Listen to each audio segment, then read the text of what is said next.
یہ جو دنیا ہے وہ ایک سپر پاور کے تابع ہو گئی جس کا نام USA تھا. ٹھیک ہے. اور اس کو ہم یونیپولر پولر ورلڈ کہتے ہیں. 91 کے بعد سوویت یونین کے اور خاتمے اس کے کا بعد ایک ہی چودھری تھا اور وہ امریکہ تھا. اچھا, امریکہ کو سٹارٹ میں جو چیلنج کیا وہ USSR نے کیا, سوویت یونین نے. 1991 کے سوویت یونین کے کلیپس ہونے کے بعد یہ اکیلا رہ گیا. لیکن جو دوسری سپر پاور تھی جس کو ہم چائنا کہتے ہیں, جو اکنامک سپر پاور ہے, ہم نے اس کو تھوڑا اوائڈ یا اس کو اس نقطہ نظر سے نہیں دیکھا لفٹ نہیں کرائی زیادہ, جس کو ریپلیس کر سکتی, کیونکہ چائنیز کا ایک سٹائل ہے کہ وہ بڑے جھک کے سلام کرتے ہیں, خاموشی سے بولتے ہیں, خاموشی سے شور شرابہ نہیں, ٹارگٹ پہ کام کرتے ہیں. لیکن دوسری طرف امریکہ کی جو بدمستیاں کہہ لے یا اس کی زوم تھا, پاور تھی, کہ اس نے پوری دنیا کو روند کے رکھ دیا. اب ڈنمارک کوئی مسلمان ملک تو نہیں ہے, اس نے کہا جی مجھے گرین لینڈ دے دیں آپ. اب کینیڈا ایک انڈیپینڈنٹ اسٹیٹ ہے, انڈیپینڈنٹ ملک ہے, اس کو کہا جی آپ ہماری اکانومی ریاست ہیں, نہیں مانیں گے تو ہم آپ کو فٹ کر دیں گے. پچھلے دنوں میں ٹرمپ نے کسی پہ 50% لگا دیا ٹیکس, کسی پہ 100% لگا دیا کہ آپ میری بات نہیں مانو گے, میرا ساتھ نہیں دو گے. تو یہ جو ٹیرف اور یہ پالیسی اور یہ جو دھمکیاں تھیں, یہ کرتے کرتے بڑھتی چلی گئیں.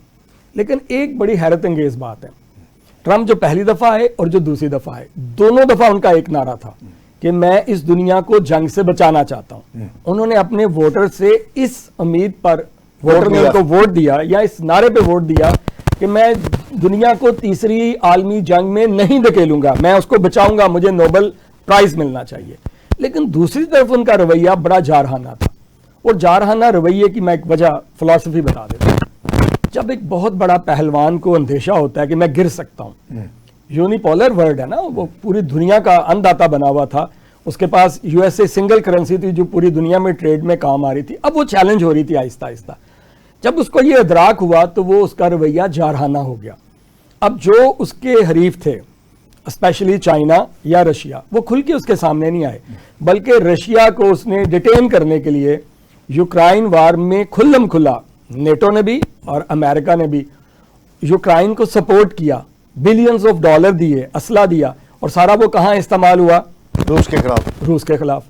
دوسری طرف رشیا نے, کیونکہ وہ قدرتی الائنس اس کا ایران کے ساتھ تھا, ایران سے اس نے ڈرون ٹیکنالوجی لی, جو شاہد ڈرون ہے آپ کو پتہ ہی ہے, اور اس میں یہ طے پایا کہ اس ڈرون کی ٹیکنالوجی کو جیسے ہم بہتر کریں گے وہ آپ کے ساتھ شیئر کریں گے, میزائل کو بہتر کریں گے آپ کے ساتھ شیئر کریں گے.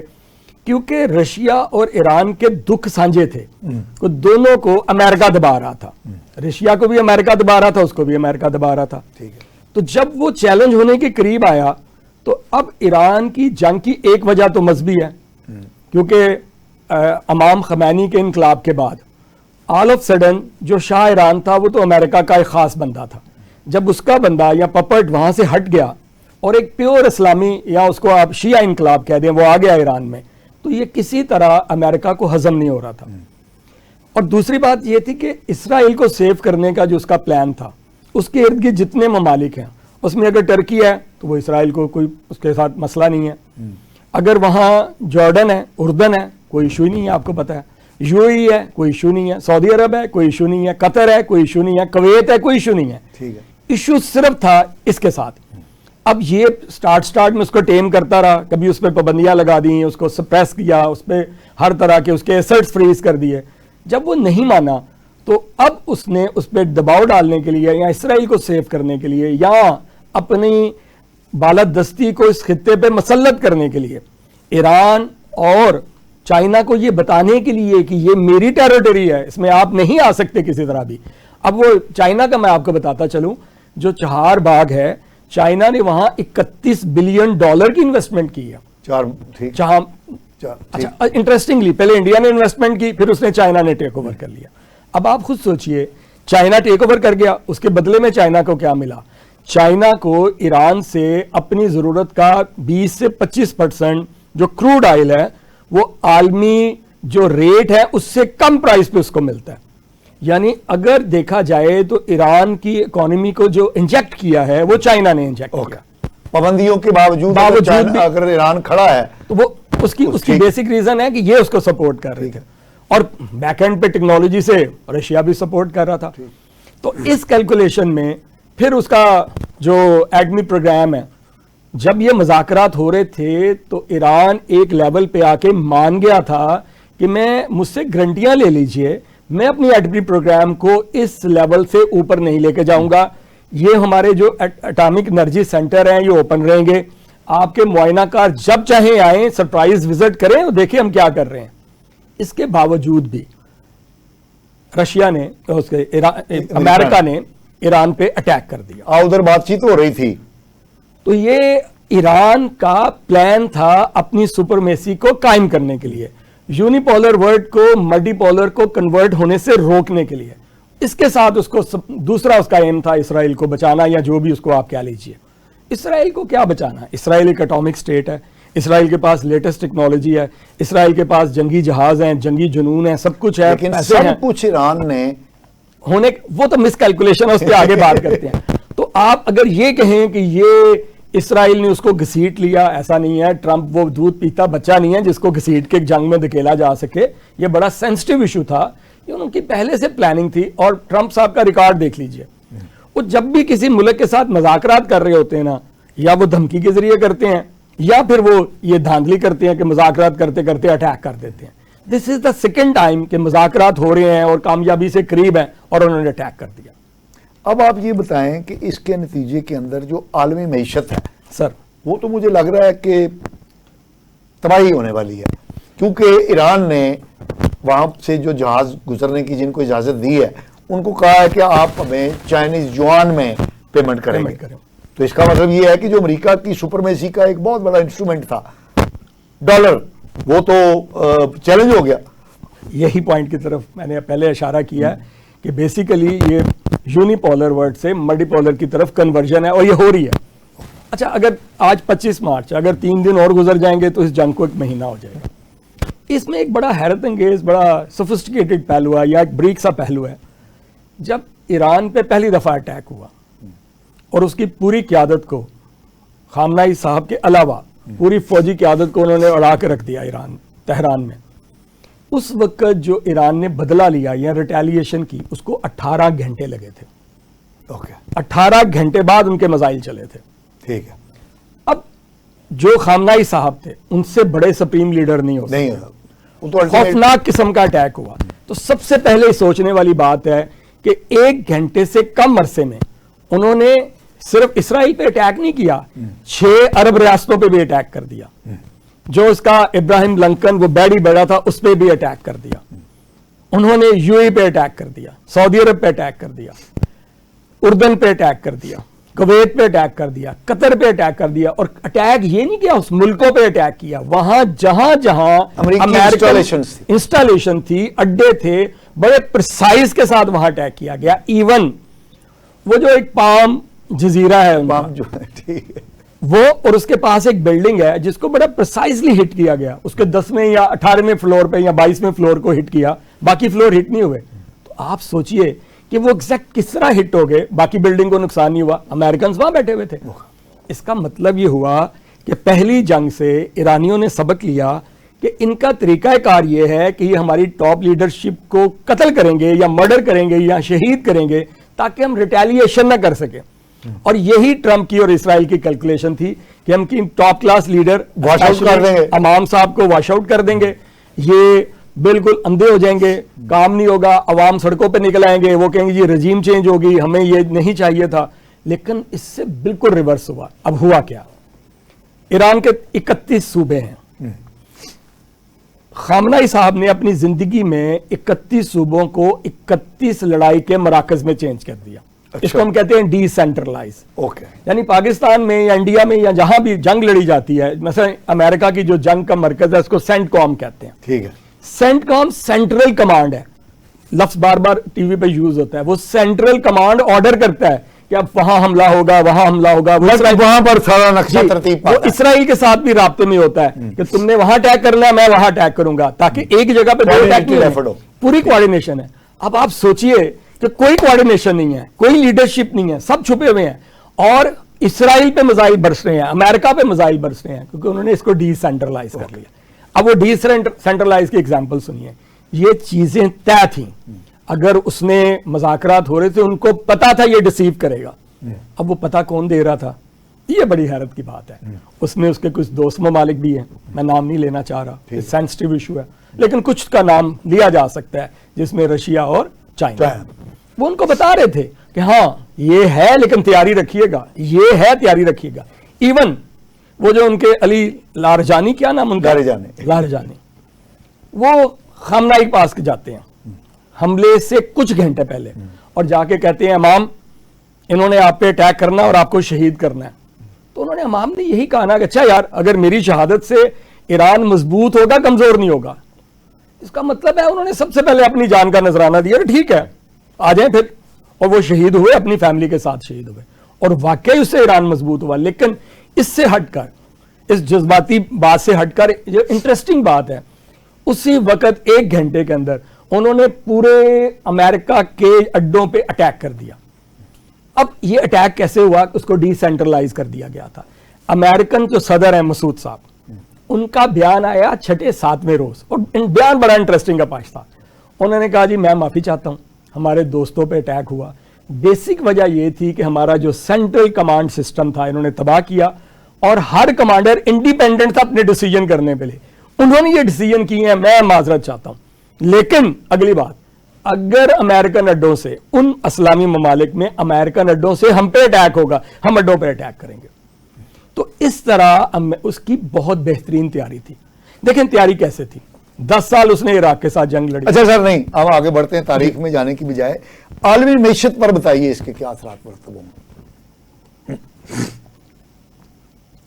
دیکھیں امریکہ کا جو پلان تھا وہ ہمیشہ شارٹ ٹرم پلان بناتا ہے کہ ہم جائیں گے. وہ جو صدر صاحب کو انہوں نے پکڑا, وینزویلا کے پریزیڈنٹ کو پکڑ کے لے آئے, مثال عبرت بنا دیں گے جی, لیبیا کو مثال عبرت بنا دیں. اچھا ایک بڑا انٹرسٹنگ بات ہے امریکنز کا, امریکن جہاں چینج کرنا چاہتے ہیں نا, وہ جمہوریت کے نام پہ چینج کرتے ہیں. وہ اس کو آپ مغربی ایجنڈا بھی کچھ لوگ اسلامک لوگ کہتے ہیں. مثال کے طور پر انہوں نے کہا جی لیبیا میں جمہوریت ہونی چاہیے. آج لیبیا میں جمہوریت ہے, لیبیا تباہ ہو گیا. عراق میں جمہوریت ہونی چاہیے, عراق تباہ ہو گیا. یمن میں جمہوریت ہونی چاہیے, یمن تباہ ہو گیا. انہوں نے جس ملک میں جمہوریت کا نام لیا نا اس کو تباہ کر دیا. اس کی میں ایگزامپل دیتا ہوں. ایران میں انہوں نے کہا جمہوریت ہونی چاہیے. اب جو 170 بچیاں شہید کی ہیں وہ جمہوریت ہے. جو ان کے اصفہان ہو گیا, مشہد شریف ہو گیا, تہران ہو گیا, جہاں جہاں وہ ان کی آبادیاں تھیں, ایون ہاسپٹل بھی انہوں نے تباہ کر دیا. ویسے یہ اگر دیکھا جائے اس کا مطلب ہے کہ وہ عوام کے دوست نہیں ہے. امریکہ اپنے مفاد کے لیے کسی حد تک بھی اچھا یہ تو بات میرا خیال ہے. اب میں اس طرف آتا ہوں معیشت کی طرف, کہ مطلب ہر طاقتور جو ملک ہوتا ہے وہ اپنے مفادات کو لے کے چلتا ہے. آپ دیکھیے ہمیں 160 یا 70 بچیوں پر نوح کنا ہے, تو 70,000 جو غزہ کے اندر فلسطینی مار دیے گئے. وہی آتا ہوں. تو یہ آگے بڑھے, ہم معیشت کو بتائیں. 70,000 جب غزہ کے بچے بچیاں بوڑھے عورتیں مرد شہید ہوئے, کوئی بولا ہی نہیں. سب نے دعائیں کی کہ یا اللہ بس ہماری مدد فرما, لیکن عملی طور پر کوئی بھی نہیں نکلا. آگے آتے ہیں معیشت کی طرف. ٹرمپ صاحب کا خیال ہے کہ پوری دنیا کی معیشت وہ کنٹرول کر رہے ہیں. یہ ان کا جو خام خیال تھا یہ ذہن سے نکل چکا. پاشا صاحب ایک بات آج 25 مارچ 2026 کو کہیں ریکارڈ کر لیجئے میری بات. جس طرح 9/11 کے بعد جب ہم دنیا کو تقسیم کرتے ہیں بڑے بڑے ایرا میں یا واقعات میں, تو ہم کہتے ہیں جی رشیا ٹوٹنے سے پہلے, رشیا ٹوٹنے کے بعد, پہلی جنگ عظیم سے پہلے بات, دوسری جنگ عظیم سے پہلے بات. ایک اور مائل سٹون رکھ لیجئے, یہ امریکہ کا ایران پہ فل فلج اٹیک کرنے سے اور بعد دنیا چینج ہو جائے گی اکنامکلی. اب وہ اکنامکلی چینج کا پلان سن لیجئے. ایران کو میں ایک بات کہنے لگا ہوں, شاید یہ کٹ جائے یا بری بات ہے یا جو بھی آپ اس کو سمجھ لیجئے. بیسیکلی ایران بھی اس وقت پراکسی وار لڑ رہا ہے. کس کی؟ رشیا کی اور چائنا کی. یہ پراکسی وار ہے, اور اس لیے لڑ رہا ہے کہ ایران کو ضرورت ہے, کیونکہ ایران ہی اس میں ہے. امریکہ جنگ لڑ رہا ہے ایکسپینشن کی, اور عراق جنگ لڑ رہا ہے بقا کی, یعنی ہم نے جینا ہے یا مرنا, اس کی جنگ لڑ گیا. ایکسپینشن کی جنگ میں کہیں رکا جا سکتا ہے, لیکن بقا کی جنگ میں ہر طرح کی قربانی دی جا سکتی ہے. اس کے لیے یہ اتنے سالوں سے ایران پہ جو پابندیاں تھی وہ اندر ہی اندر امریکہ, اس کا رشیا اور چائنا کی سپورٹ تھی. اس نے یہ ساری کیلکولیشن خود نہیں کی ہیں سر. اب آپ سوچئے کہ ایک میزائل اڑتا ہے اور وہ ایگزیکٹ نشانے پہ لگتا ہے, ایک میزائل اڑتا ہے اسرائیل نشانے پہ لگتا ہے. ان کو یہ انفارمیشن کہاں سے ملی کہ فلاں جگہ امریکنز ہیں, فلاں بیس ہے, فلاں پرسائز ہوگا, فلاں جگہ پہ یہ جو میزائل ہے ان کو دھوکہ دے گا, ان کے جو ریڈار سسٹم ہے, اور ریڈار تباہ ہو جائیں گے, یہ بھی تباہ ہو جائے گا. اس سے پیچھے رشین ہے اور امریکہ. اس میں کوئی شک نہیں. ناظرین, ہم پروفیسر صاحب کی فکر انگیز ہوش ربا باتیں ہم سن رہے ہیں. یہ ہماری گفتگو جاری رہے گی. ہم ایک شارٹ بریک پر جا رہے ہیں, ہمارے ساتھ رہیے. ناظرین, ویلکم بیک. ہم بات کر رہے ہیں ایران امریکہ اسرائیل جنگ کی اور اس کے اثرات عالمی معیشت پر. تو آئیے ہم اپنی گفتگو کا سلسلہ وہیں سے شروع کرتے ہیں. جی پروفیسر صاحب. اچھا, سب سے پہلے یہ دیکھنا ہے کہ امریکہ کی سیلیبل پروڈکٹ کون کون سی ہیں. سب سے پہلے اس کی پروڈکٹ ہے ٹیکنالوجی.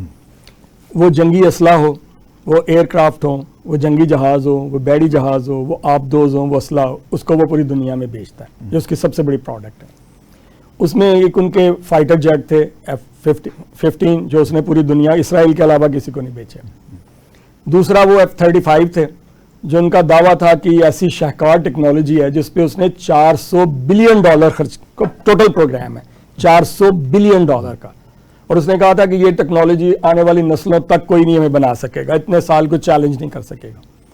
اس کے بعد ان کا ایک بھیڑی بیڑا ہے, ابراہیم لنکن یا دوسرے بھیڑی بیڑا, جو چلتے پھرتے ایک چھوٹے چھوٹے ملک ہیں جس کے پاس ہزاروں فوجی اور جہاز, 2 ایٹمی ریئیکٹر اس پہ چلتے ہیں جو اس کو پاور سپلائی کرتے ہیں, اور ایک بار اس کی فیولنگ کرنے کے بعد 25 سال کے بعد ری فیولنگ ہوتی ہے. اور اس کے بعد وہ آئرن ڈوم ہے جو اس نے اسرائیل کو دیا ہوا ہے, باقی ملکوں کو دیا ہوا ہے کہ اگر کوئی میزائل چلائے گا تو یہ اس میزائل کو انٹرسپٹ کر کے گرا دے گا. یہ 4 چیزیں تھیں.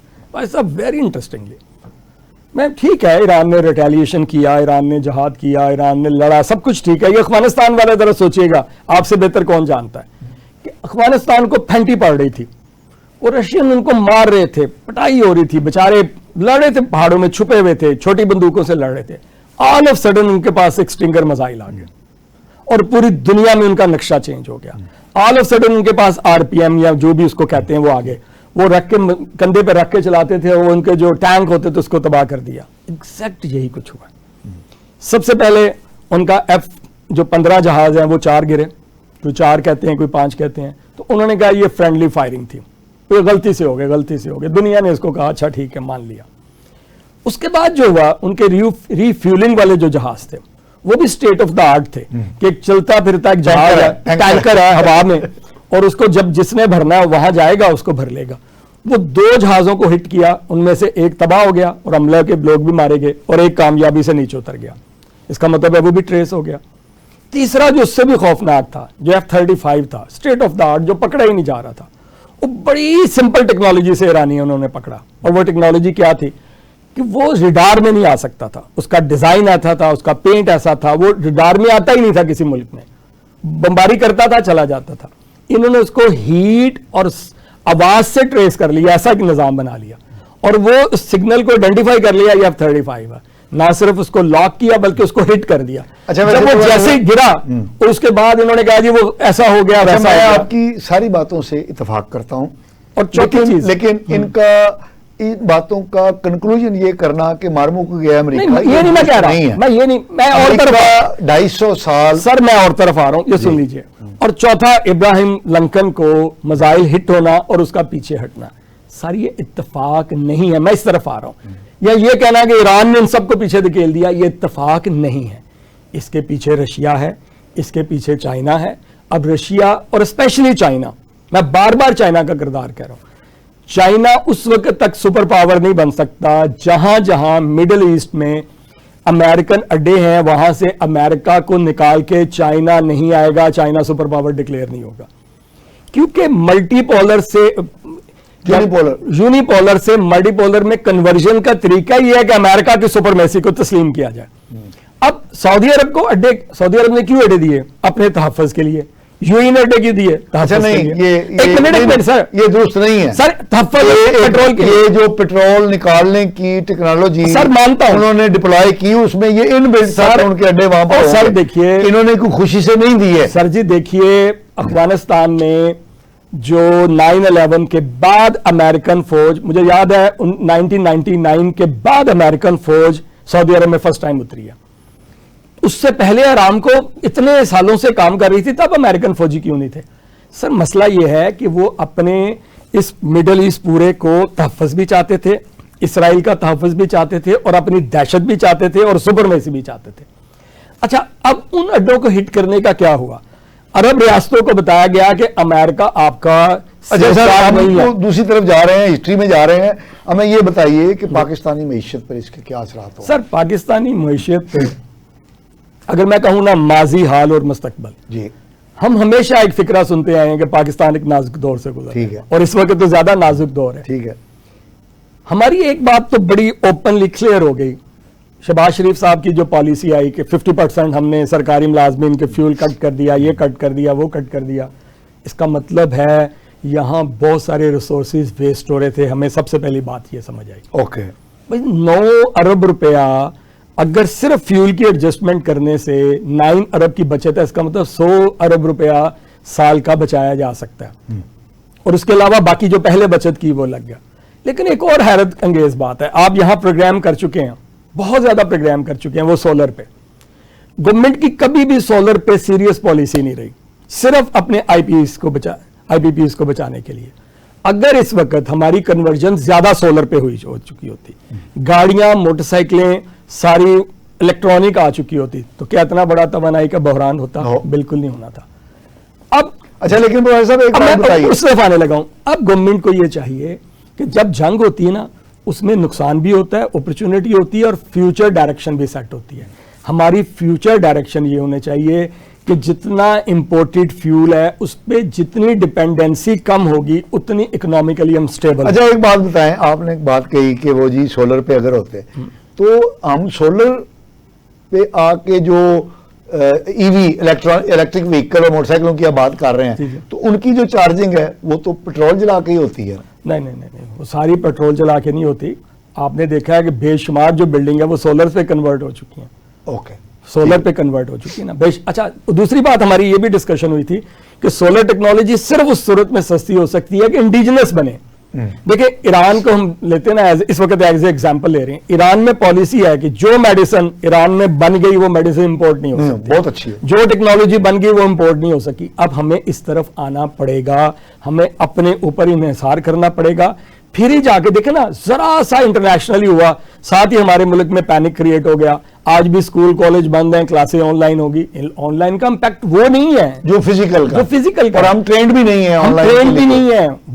بچوں کو اس طرح پڑھایا نہیں جا سکتا، میتھ نہیں پڑھایا جا سکتا، اسٹیٹ نہیں پڑھائی جا سکتی، انجینئرنگ نہیں پڑھائی جا سکتی، ہماری بجلی کی ترسیل یقینی نہیں ہے، انٹرنیٹ کی پینیٹریشن نہیں ہے، تو ہم کیسے آن لائن؟ وہ تو اللہ کا شکر کرے کہ ایرانیوں نے، وہ ان کے مسعود صاحب نے، پریزیڈنٹ نے، وہ بلکہ راکچی صاحب نے، ان کے جو سفیر ہیں، انہوں نے ایک ٹویٹ کی اردو میں اور پاکستان کا شکریہ ادا کیا، اور ساتھ جو پاکستانی جہاز ہے وہ گزرنے بھی دیا.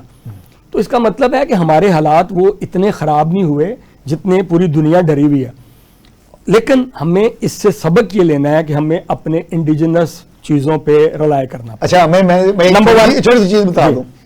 آپ نے سبق کی بات کی. اچھا، ایک بڑی انٹرسٹنگ بات ہے، وہ کوشچن ضرور پوچھے گا کہ پاکستان ثالثی میں کیسے آ گیا. جی، اس طرف ہم آ رہے ہیں. ہمارا سبق یہ ہے جی کہ ہم نے سبق نہیں سیکھا، اور ہم آئندہ بھی نہیں سیکھیں گے، کوئی سبق نہیں سیکھیں گے. اس کی وجہ یہ ہے کہ ہمارا نظام جو ہے، دیکھیں جون 2025 میں جنگ ہوتی ہے ایران کی امریکہ اسرائیل کے ساتھ، وہ اس سے سبق سیکھتے ہیں.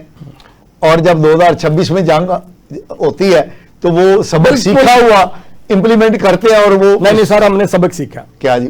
دیکھیں انڈیا کا جو پہلے بیہیویئر تھا اور جو اب آ کے انڈیا کو ہم نے ایک سرپرائز دیا ہے، وہ ایک سبق نہیں ہے. نہیں، وہ تو ہماری فوج نے سبق دیا. سر فوج ہی سبق دیتی ہے نا. تو ایران کی بھی فوج سبق دے رہی ہے، عوام دے رہے ہیں. ایک چیز اس میں یہ ہے، اس میں انڈیا کا بڑا ڈرٹی کردار ہے. اچھا، انڈیا کا ایسے بات کیجیے گا، کہیں آپ بتا سکتے ہیں کہ صاف ستھرا کردار ہو؟ یعنی گوبر اور پیشاب، گائے کا گوبر چاٹنے والی اور پیشاب پینے والی قوم سے آپ توقع کرتے ہیں کہ وہ کوئی صاف کردار ادا کرے؟ دیکھیں، میں اس بات پہ بڑا حیرت ہے مجھے، ایرانیوں نے ہمیشہ انڈین کو لائک کیا. چہار بار ہم نے ایرانیوں کی بڑی باتیں کی ہیں، لیکن ایک بات یہ یاد رکھیں، ایرانی کبھی بھی عربوں کے ساتھ نہیں ہوئے، ایرانی کبھی بھی بحیثیت قوم امت مسلمہ کے ساتھ نہیں ہوئے۔ آپ دیکھ لیجئے کہ انقلاب کے بعد ایران جو ہے اس کا کسی ایک مسلمان ملک کے ساتھ اچھا تعلق قائم ہوا ہو؟ سر مجھے نہیں ہوا۔ اب ڈائریکشن چینج ہوگی، ڈائریکشن چینج ہوگی، نیا خون آئے گا، نیا بلڈ آئے گا، نئے لوگ آئیں گے، ڈائریکشن چینج ہوگی، ان کو دوست بنانے پڑیں گے، ان کے رویے چینج ہوئے ہیں۔ میں اس طرف آ رہا ہوں کہ میری لاہور کے جو ایرانین کونسلیٹ ہیں ان سے ملاقات ہوئی، تو میں نے کہا کہ پاکستان میں ایرانی اسٹوڈنٹ آتے تھے، اب نہیں آتے۔ انہوں نے کہا سب انڈیا جاتے ہیں۔ تو میں نے کہا کیوں؟ کہتا وہ ہمارے بڑے اچھے ہمیں اکوموڈیٹ کرتے ہیں، ہمیں یہ کرتے ہیں، وہ کرتے ہیں، ہم بہتر ٹیکنالوجی سیکھ رہے ہیں، یہ کر رہے ہیں، وہ کر رہے ہیں۔ تو میں نے کہا جب مشکل وقت آیا نا تو انڈیا نے کبھی آپ کو سپورٹ نہیں کرنا، سپورٹ پاکستان سے ہونا ہے، وہ شیعہ ہو سنی ہو، ہم ایران کے ساتھ کھڑے ہوئے ہیں۔ ایون ہمارے جتنے تجزیہ نگار ہیں انہوں نے سب نے ایران کو سپورٹ کیا، chief of the army staff کا یا پرائم منسٹر صاحب دیکھیے کا اب جنگ کو بند کرانے میں، ایران کی نمائندگی کرنے میں انڈیا نے کیا کیا؟ ایرانی مفادات کا تحفظ کرنے کے لیے پاکستان آگے آگے۔ سر انڈیا نے کیا کیا؟ مودی جو ہے اسرائیل چلا جاتا ہے اور جا کے تھپکی دیتا ہے، اس کی ریزن سن لیجئے۔ اچھا ویسے ایک بات ہے، جب جو آپ نے ایران کا کہا نا کہ وہ انڈیا کے ساتھ بڑا ہے، تو ویسے ہمارے عرب ملک بھی انڈیا کے ساتھ زیادہ محبت میں گرفتار رہے ہیں۔ اب ان کو سمجھ آ رہی ہے کہ یہ جو سر سعودی عرب کو تو سمجھ آ چکی ہے، لیکن کچھ ممالک ایسے ہیں جنہوں نے ابراہیم وہ کیا ہے اکارڈ، ابراہم اکارڈ کے مطابق سگنیچر کیے ہوئے ہیں، ملکوں کا نام لینا مناسب نہیں ہے، ان کا ذرا جھکاؤ اسرائیل کے ساتھ زیادہ ہے اور اس کی وجہ سے ان کے ملک میں بھی یہ سارا مسئلہ بھی بنا ہوا ہے۔ یہ جو ہمارا ہمسایہ ملک ہے، جب انہوں نے پاکستان پہ اٹیک کرنا تھا، وہ بڑی انٹرسٹنگ بات ہے۔ انڈیا کی بات کر رہا جی، تو اسرائیل کے جو بہت سارے لوگ جو ان کے پاس ڈرون تھے، اسرائیلین ڈرون، اس کے اڑانے کے لیے یہاں موجود تھے، اور آپ کو یاد ہوگا لاہور کے مختلف علاقوں میں ڈرون گرے تھے، اور ہم شاید کسی ٹی وی پروگرام میں تھے تو ایک بندہ کہہ رہا تھا اس کو میزائل کیوں نہیں مار رہے، اس کو ہٹ کیوں نہیں کر رہے۔ سر اس وقت بھی بات ہوئی تھی کہ جب ہم ہٹ کریں گے، اس کو انٹرسیپٹ کریں گے نا، تو پہلی بات پتہ چلے گی انٹرسیپٹ میں ٹیکنالوجی کون سی یوز ہوئی، ہماری انسٹالیشن کہاں کہاں ہے، کیا ہے۔ وہ ڈرون سارا ڈیٹا اس ملکوں میں واپس بھیجیں گے۔ پاکستان نے بڑی سمارٹلی ان کو ہٹ نہیں کیا، ان کو ڈیفیوز کیا۔ ڈیفیوز کرنا سن لیجئے، ان جو ڈرونز ہوتے ہیں ان کے سسٹم پہ پہنچ کے جیسے پتنگ نہیں اتار لی جاتی، اس کو پیچھے سے ڈسکنیکٹ کر کے اس کو گرا دیا گیا، لیم ڈک بن جاتی ہے نا۔ ہاں جی، تو انہوں نے میزائل انٹرسیپٹ نہیں کیے، نتیجہ یہ نکلا کہ وہ پتہ نہیں کرا سکے کہ ہمارے ہاں سسٹم کیا ہے۔ اب اسرائیل میں کیا ہوا، جو ان کا وہ ایئرپورٹ انہوں نے تباہ کیا ہے، انہوں نے پہلے وہاں ڈرون بھیجے، وہاں سے ان کو پتا چل گیا کہ یہ ان کے لگے ہوئے ہیں، وہاں ڈوم لگا ہوا تھا۔ اس کے بعد انہوں نے اپنے ہی میزائل کو پرسائز کیا۔ اب وہ میزائل پہلے اگر 1000 فرض کرو 500 کی سپیڈ سے جا رہے ہیں تو ایک دم 300 ہو جاتے تھے اور پھر 1000 پہ چلے جاتے تھے، ڈائریکشن چینج کر لیتے، اس میں اے آئی لگ گیا۔ نتیجہ یہ ہوا کہ انہوں نے ڈوم کو بھی تباہ کر دیا، ایئرپورٹ بھی تباہ کر دیا، ان کے وہاں جو بوئنگ کھڑے تھے وہ بھی تباہ ہو گئے، KLM کے بھی تباہ ہو گئے، امریکہ یونائٹڈ ایئر لائن کے جہاز تھے وہ بھی تباہ ہو گئے، بہت بڑی تباہ۔ کیونکہ وقت تھوڑا ہے، پاکستان کی معیشت پر آنے والے دنوں میں اس کے کیا اثرات آپ دیکھ رہے ہیں؟ سر پاکستان کی معیشت میں پھر یہی کہوں گا، جب تک ہم سبق نہیں، جو اثرات ہونے ہیں وہ بتائیں، کیا کرنا چاہیے کیا نہیں، یہ ایک بات کی بات ہے نا، اصل میں کیا ہونے جا رہا ہے؟ سر دیکھیں، ٹو بی آنیسٹ، ہمیں پیٹرول کی پرائس سے ایشو تو ہے، سپلائی سے کوئی ایشو نہیں ہے اس وقت۔ سعودی عرب سے بھی ہمیں پیٹرول دوسرے وائے سے آ رہا ہے، ادھر سے بھی پیٹرول ہمیں گزر کے آ رہا ہے، ہمیں پیٹرول کی سپلائی سے کوئی ایشو نہیں ہے، ہمیں صرف انٹرنیشنل پرائزز کے ساتھ ایشو ہے، نمبر 1۔ دوسرا جو ایشو میں نے سیریس دیکھا نا، وہ LNG پہ ہے۔ وہ جو قطر کی پرابلمز آئیں نا، قطر LPG ہمیں سپلائی نہیں کر پا رہا، یہ تھوڑا ایشو آیا جس کی وجہ سے ہم نے دیکھا کہ ایشو آ سکتا ہے۔ اب کیا پاکستان میں گیس نہیں ہے؟ پاکستان میں گیس اویلیبل ہے، وہاں سے ہم نکال نہیں رہے۔ پاکستان میں پیٹرول ہے، یس اویلیبل ہے، ہم 25% ضرورتیں وہاں پوری کر رہے ہیں۔ تو سر جب تک ہم فارن چیزوں پہ انحصار کرتے رہیں گے، ہمارے ملک میں ایسے ہی مہنگائی رہے گی۔ اچھا سر، نہیں آپ پھر ادھر چلے گئے، آپ یہ بتائیے کہ یہ جو حکومت نے اقدامات اٹھائے ہیں ان پر آپ کی رائے کیا ہے؟ سر دیکھیں آپ جو چاہ رہے ہیں نا کہ میں کہوں حکومت نے بہت غلط کیا، ایسا بالکل نہیں ہے. مجھے ایک گورنمنٹ کی بڑی اچھی پالیسی لگی. دیکھیں ہمارے سارے اسلامی ممالک ہمارے دوست ہیں، اچھے لگتے ہیں، ہمارے دوست ہیں، یہ بات نہیں میں کہہ رہا. ایران ہمارا ہمسایہ چینج نہیں ہو سکتا، وہ ہمارے دوست ہیں، دوست چینج نہیں ہو سکتے. ہمارا یہ رویہ ہو ہی نہیں سکتا تھا کہ ہم بالکل اسٹیٹ ایران کے ساتھ کھڑے ہو جائیں یا یو اے کے ساتھ کھڑے ہو جائیں یا سعودی عرب کے ساتھ کھڑے ہو کے ہم کہیں جی ہم اپنی فوج بھیجیں گے. یہ بالکل رویہ نہیں ہونا چاہیے. نہیں ہوا. لیکن اگر جنگ ایسکیلیٹ کرتی ہے، ایران حملہ کرتا ہے سعودی عرب بھی نہیں ہوگا تو ایران حملہ کرے گا ہی نہیں سعودی عرب پہ. سر دیکھیں وہ اتنے، میں آپ کو پھر کہہ رہا ہوں کہ یہ جو وار ہے یہ اندھا دھند نہیں ہو رہی، بڑی پرسائز ہو رہی ہے، بڑی سوچ سمجھ کے ہے. پراکسی وار ہے. اس کے پیچھے جو ہے ان کا ہدف یہ نہیں ہے کہ پورے ملکوں کو ملیا بیٹ کرنا ہے. ان کا ہدف ہے کہ یہاں سے امریکہ کو پسپائی پہ مجبور کرنا ہے، امریکہ کو اتنا گندا کرنا ہے کہ پوری دنیا کو سمجھانا ہے کہ یہ آپ کی سیف گارڈ نہیں ہے. اب ہم بھی ہیں، ہمیں بھی دیکھا جائے اور ہماری ٹیکنالوجی بھی اس کو لی جائے. اچھا اب آپ کی طرف آتے ہیں پروگرام کے آخری سیگمنٹ میں. ہمیں کیا اقدامات مستقبل میں لینے چاہیے جس سے ہم اپنی معیشت کو مستحکم کر سکیں ریگارڈنگ ایز اے ہول؟ یعنی ہم تو ہر وقت ہی مشکل میں ہی رہے ہیں نا، نازک صورتحال کا شکار رہے ہیں، اور بالخصوص معاشی حوالے سے. سر ایک پوائنٹ آپ بہت اوائڈ کر گئے ہیں. جی دیکھیں دنیا میں اتنے زیادہ ممالک ہیں. ٹرمپ صاحب کی ڈے ون سے خواہش تھی کہ چائنا اس میں رول ادا کرے. ہرمز کو کھولنے کے لیے ٹرمپ صاحب نے 20 دفعہ کہا کہ چین کو کردار ادا کرنا چاہیے. چین بالکل نہیں بولا، اور الٹیمیٹلی وائی پاکستان. بس یہ سوال ہے سر، اس کے پیچھے فلسفی یہ ہے. دیکھیں پاکستان پھر اہمیت اختیار کر گیا نا. اہمیت اس لیے اہمیت اختیار کر گیا کہ پاکستان چائنا کا بہت زیادہ ہماری دوستی ہے ان سے. ہماری امریکن سے بھی بہت اچھی دوستی ہے، خاص طور پر فیلڈ مارشل صاحب موجودہ گورنمنٹ کی بہت اچھی دوستی ہے. تو انہوں نے یہ سوچا ہے کہ چائنا سے اگر ہم نے کوئی نیگوشیٹ انڈائریکٹ کرنے ہیں، ایران کو سمجھانے کے لیے چائنا کے ذریعے پریشر ڈالنا ہے یا رشیا کے ذریعے پریشر ڈالنا ہے، پاکستان سے سوٹیبل کوئی ہو نہیں سکتا. باقی ممالک تو جنگ کی لپیٹ میں ہیں، وہ خود فریق ہیں، تو وہ اس طرح نہیں سوچ سکتے. پاکستان کا یہ کردار ہے. اگر پاکستان یہ اچھا کردار ادا کر لیتا ہے تو پاکستان کے اکنامک حالات بھی آپ دیکھیے گا آنے والے دنوں میں بہت بہتر ہو جائیں گے. اور ایک کام اور ہوگا، آپ کو پتا ہے کہ جتنی یو اے میں پراپرٹیاں ہیں، باقی پراپرٹیاں ایک دم آپ کو پتا ہے پراپرٹیاں نیچے جانا شروع ہو گئی ہیں. جتنے امریکن بینک تھے، ایرانیوں نے کہا کہ ہم سارے امریکن بینک اڑا دیں گے، بم لگا اس کو میزائل مار کے. انہوں نے بینک بند کر دیے. اس کے بعد انہوں نے ایک لمٹ لگا دی، اس سے زیادہ پیسے نکلوا نہیں سکتے. اب وہ جب لمٹ لگی ہے نا، اس سے بعد یہ جو ایک سیف ہیون کا کانسیپٹ تھا وہ ختم ہو گیا.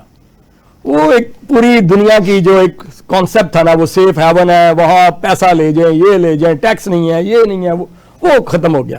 اس سے بعد یہ ہوگا وہاں سے پیسہ پاکستان دوبارہ بھی آئے گا. اچھا، اور جب پاکستان میں دوبارہ پیسے آئے گا، اب دیکھنا ہے کہ ہم اس کو کتنے اچھی طریقے سے یوٹیلائز کرتے ہیں. پاکستان میں اس پیسے کو دیکھیں، ایک چیز آپ کو بہت اچھی طرح سمجھ آ گئی، وہ ہے ٹیکنالوجی. دوسری ٹیکنالوجی اور تیسری ٹیکنالوجی. جب تک ہم ٹیکنالوجی میں ایکسکلریٹ نہیں کریں گے، ٹیکنالوجی اپنی نہیں ہوگی، وہ ایئر سپیس ٹیکنالوجی ہو، وہ ایئر کرافٹ ٹیکنالوجی ہو، میزائل ٹیکنالوجی ہماری اپنی ہے، وہ جو ٹیکنالوجی ہیں، وہ آئی ٹی ہے.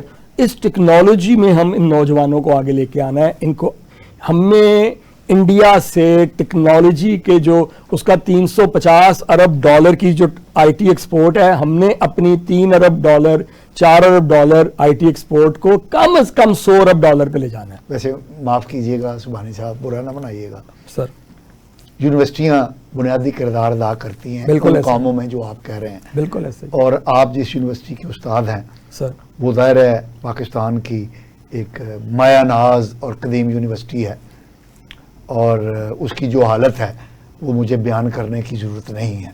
تو جب مراکز ہمارے ایسے ہیں جنہوں نے آپ کی ان باتوں کو امپلیمنٹ کرنا ہے، ان کی میزریبل حالت ہے، جن میں پنجاب یونیورسٹی بھی شامل ہے. پنجاب یونیورسٹی ایک میزریبل، وہاں پر آپ مکمل کر لیں. جی داخلے نہیں ہو رہے، اس کی ڈگری کی ویلیو نہیں ہے. پرائیویٹ یونیورسٹیوں کی ڈگری کی ویلیو اس سے بہت زیادہ آگے ہے.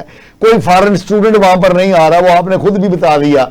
تو مطلب ایسے حالات میں آپ کیا توقع کرتے ہیں کہ ہم ٹیکنالوجی ہب کیسے بنیں گے؟ دولت آئے گی تو آئی ٹی میں انفارمیشن ٹیکنالوجی میں اے آئی میں ہم کیسے آگے بڑھیں گے؟ سر دیکھیں آپ کی یہ مس پرسیپشن ہے. آج بھی سرکاری یونیورسٹیاں دی بیسٹ یونیورسٹیز ہیں. Punjab university I T university نہیں ہے. پنجاب یونیورسٹی میں جو P U C I T ہے, اگر پہلے وہاں 300 سیٹیں تھی تو آپ کو 700 سیٹیں ہو گئی ہیں, اور لوگ منتیں کرتے ہیں ایڈمیشن کے لیے. اگر روایتی پروگراموں میں کوئی رجحان کم ہوا ہے تو اس کو بہتر کرنے کی ضرورت ہے, ایڈمیشن اتنے ہی ہیں. باقی جو پولیٹیکلی سینیریو ہوتا ہے نا ہر یونیورسٹیز میں, جس طرف آپ اشارہ کرتے ہیں وہ چلتے رہتے ہیں, اس کی بنیاد پہ آپ اس کو رینکنگ میں پلس مائنس نہیں کر سکتے. آج بھی جب پنجاب یونیورسٹی کی ڈگری کی ویریفیکیشن آتے ہے اس کو بتانا نہیں پڑتا یہ یونیورسٹی کہاں ہے. تو پنجاب یونیورسٹی آج بھی ایک بہت بڑا نام نہیں, وہ تو کیونکہ پرانی ہے تو اس لیے پتا ہے نا. سکہ بند بات بتا رہا ہوں. دوسری انفارمیشن سن لیجئے.